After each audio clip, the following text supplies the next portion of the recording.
the horror we are facing today is our horror. Because the world we are facing today is not because of the perpetrators, it's about the billions of people who are doing nothing. And it's not pleading guilty, no. It's about being unaware. Having said that, I developed myself in a criminal way, covered by shiny import, export, and so on. So I got, on a young age, I'm talking about roughly around 20, I had already these shiny things like cars you can only afford when you are rich. Start playing with, well, I played the Hollywood show, like the succeeded businessman when I was 20. And most of them say, oh, he has rich parents, of course, because otherwise how can you afford this? But out of all this business, I started also be involved in currency trading, black money.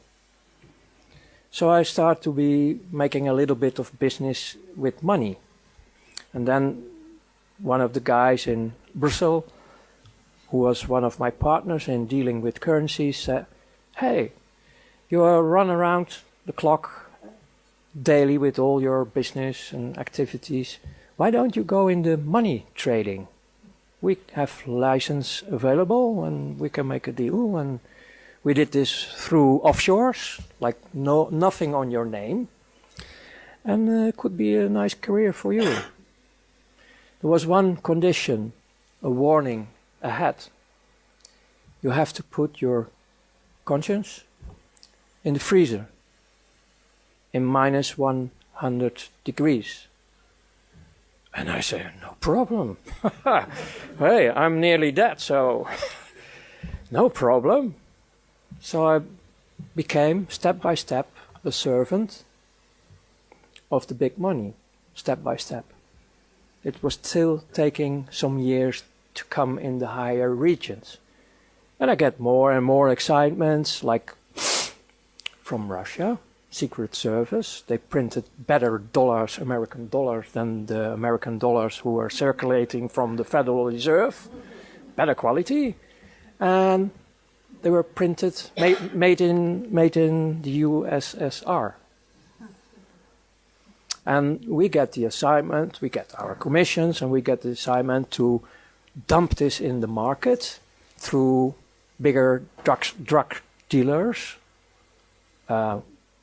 people who are dealing with weapons, all kind of criminal activity. Because that was a smoothie way to get all these huge amounts of dollars in the market through the illegal channels floating around. And afterwards it was just a part of the game to have an economic war from Russia, USSR in that time, with America.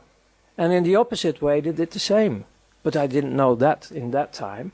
So as a youngster, like 24, 25, I was already messing around with economic wars worldwide. So after all these assignments, they start to spot you. Like, hey, here's a bright guy, he's always knowing his way, like hustling here, hustling there, playing with the rules. And then they start to invite you more and more for higher assignments. Then you start to work for banks, independent. You're doing the dirty work for central banks, for multinationals, for governments, for what they call now terrorist organizations, and all secret services. Hey, secret services? Yes. And then on top, like the peach or the fruit of the cake, churches. Wow, you get the whole palette where the money floats, the big money. And you get the invitation to join in these circles to move all the money they want to move worldwide. To start wars, to start all the misery in this planet. Because there is nearly no misery on this planet in a natural way. Most of them is created. Because they keep the system running, because it's a dualistic system. They make the money only because when it's dualistic. And if we have all the ships, these energy containers they use only to suck, if they are asleep, fine, you can do whatever you want. This is also the mentality of the elite. Well, they are not elite. They are not elite. The people I worked for in the end of the days, you're talking roughly about 8,500 people on this world who run the show.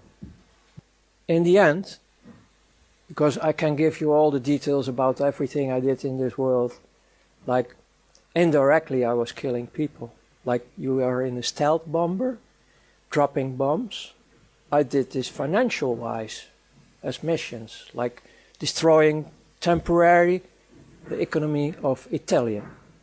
And then later on, when you are in the financial market, you listen to the people who are involved, and they have a big laugh because some people were killing themselves because their companies were destroyed and they left behind women with children.